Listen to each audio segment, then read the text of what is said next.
যে চোখে একদিন আগেও ছিল সুন্দর ভবিষ্যতের স্বপ্ন, ২৪ ঘন্টার ব্যবধানে সেই চোখে এখন শুধুই শূন্যতা। লক্ষ্মীপুরের রায়পুরে এক নৃশংসতায় মা ও ৩ বোনকে হারিয়ে বাকরুদ্ধ বেঁচে থাকা একমাত্র সন্তান সিফাত হোসেন। ২৫ জুন সকাল ৮টা।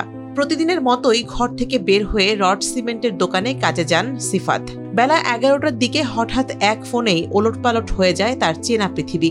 জানতে পারেন ধারালো অস্ত্রের আঘাতে ক্ষতবিক্ষত মা শাহিনুর বেগম ও ৩ বোন সাইমা, ইকরা ও শিফা। ১১টার দিকে দোকান থেকে সব দিলে তো বাসায় মনে কি করছে তাড়াতাড়ি তো তার বাসায় ওখানে তো যারা ছিল তাদের মিউট থেকে তো কোনো কথা আসে না, তাদের কেউ বেশি আর যাকে যে মারছে ও তো বেশি তার থেকে জানা যাবে।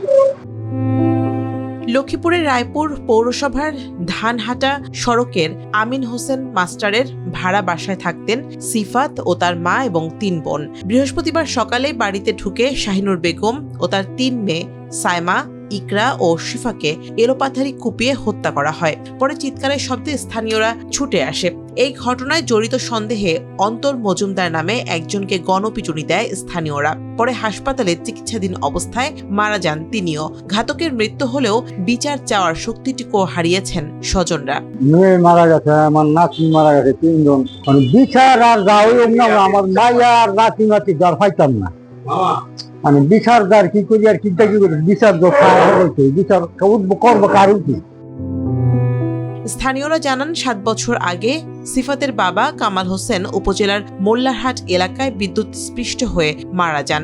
এবারে এক পরিবারের ৪ জনের মর্মান্তিক এই হত্যাকাণ্ড মেনে নিতে পারছেন না তারাও। দ্রুত কারণ উদ্ঘাটনের দাবি জানিয়েছেন স্থানীয়রা। দিনের বেলা সকাল 10:30 11টার দিকে এরকম একটা মর্মান্তিক ঘটনা আসলেই মানে আমাদেরকে হতবাক করে দেয়। আমরা বুঝতে পারতেছি না একটি লোকের দ্বারা কি এই 4টি খুন করা কি সম্ভব কিনা। আমরা বিষয়টা নিয়ে আসলে আমরা দোয়াশার মধ্যে আছি। পুলিশ বলছে ঘাতক অন্তর মজুমদার কিছুদিন আগে একই ভবনে ভাড়া থাকতেন। তবে ঠিক কি কারণে এই 4 খুন তা এখনো ধোঁয়াশায়। স্থানীয়ভাবে ব্যাপকভাবে তদন্ত করতেছে। সাসপেক্ট একই সেও মারা গেছে, ভিকটিম সেও মারা গেছে, যার কারণে এর উদ্ঘাটন করতে একটু সময় লাগতেছে। হত্যার ঘটনার একদিন পর ২৬ জুন মামলা দায়ের করে সিফাত। আর সেদিন রাতেই কুমিল্লার হোমনায় দাফন করা হয় ৪ জনের মরদেহ।